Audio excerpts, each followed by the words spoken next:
guys, good morning. So ayan yung ano namin ngayon guys, weather dito. Ano siya guys, maulan buong araw.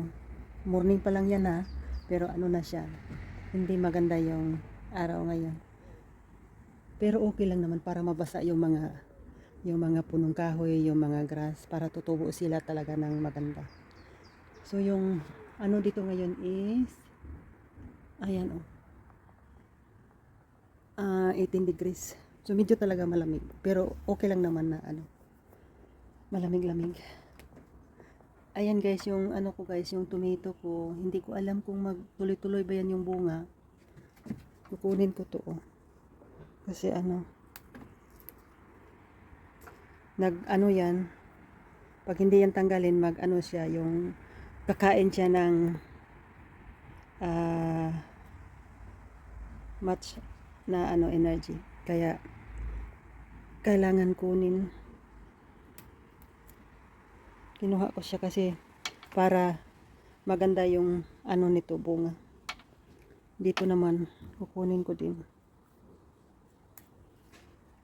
Ayan. Tapos dito naman guys, ayan, kukunin ko din siya. Yung ano ko guys, yung bok choy ko guys, yung pak choy, hindi ko siya ginulay guys, hinayaan ko na lang siya ganyan kasi nakyutan ako nito guys, o para siyang mga beans ba. Siguro ito yung ano, yung liso niyan, siguro ito yung itanim. Ayan siya guys, ayan kita nyo yan, para siyang beans. Tapos dito namulaklak siya guys, ayan, ang cute nagandahan ako sa bulaklak niya guys, kaya ano, hinayaan ko na lang siyang tumubo ng tumubo. Ang taas na niya hanggang mula dito, dito. Grabe, mataas na talaga siya guys. Ayan, tapos yung ano ko guys, nakyutan ako sa ano ko, sibuyas, dahonan ko guys, yan siya. Lumalaki na talaga. Tapos yung tomato ko dito guys, hindi ko alam kung mag-successful ba yan. Sana mag-success yan kasi ano na, June na ngayon.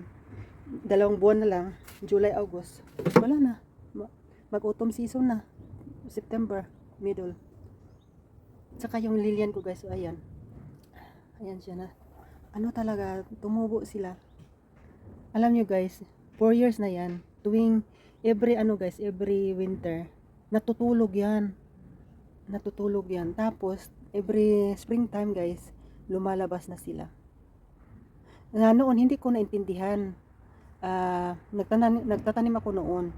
Tapos akala ko patay na sila. So kinuha ko sila tapos tinapon. Hindi pala, sabi ni Mingming, huwag mo itapon, hayaan mo na lang sila diyan na matulog kasi pag springtime mabubuhay yan. So totoo yung sinabi ni Mingming, nabubuhay sila tuwing springtime. Tapos yung ko guys, yung cherry tree ko guys, yung bunga nila, hindi sila nag-success guys, namamatay. Pero okay na lang. Ayan ayan, maliit, hindi nag-success maganda talaga pag sa cherry tree, doon talaga sa farm or garden ganyan. Pero pag sa balcony lang, hindi maganda. So yan lang yung video ko guys, thank you for watching. Napakatahimik dito guys, wala talagang wala, tahimik talaga. Ito yung gusto ko dito guys kasi makapagmuni-muni ganyan kasi tahimik pa. So bye bye guys, ingat po kayo palagi dyan. God bless you all. Bye bye, God bless.